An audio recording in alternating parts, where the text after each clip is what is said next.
सूर्यास्त के बाद जो आप खाते हैं वही ट्यूमर बनता है, वही सिस्ट बनता है, वही ब्लॉकेज बनता है, वही कैंसर बनता है, वही फाइब्रॉइड बनता है।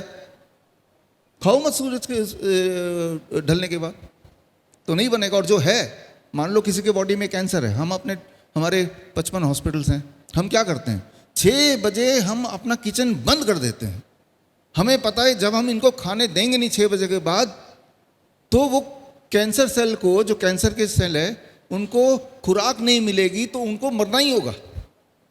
बहुत सिंपल, कुछ नहीं करना तो सिर्फ ये कीजिए कि सूरज के बाद नहीं खाना।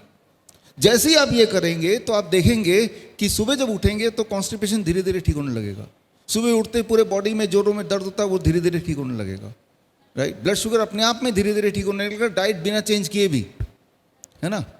नींद बड़ी अच्छी आने लगेगी शाम के सूर्यास्त के बाद नहीं खाएंगे तो, है ना। तो जहाँ जहाँ दर्द होता है वो कम होने लगेगा, कहीं ट्यूमरस ग्रोथ दिख रहा है तो वो कम होने लगेगा, कोई घाव भर नहीं रहा है तो घाव भरने लगेगा। अगर आज आप चाहते हैं कि आपके घर के सारे लोग स्वस्थ रहें, तो आज घर जाते हुए रास्ते से एक ताला खरीद लीजिए और शाम के 6 बजते ही उस किचन में ताला लगा दीजिए, बस। हाँ, आप देखेंगे अरे सब ठीक होने लगे, राइट। धन्यवाद।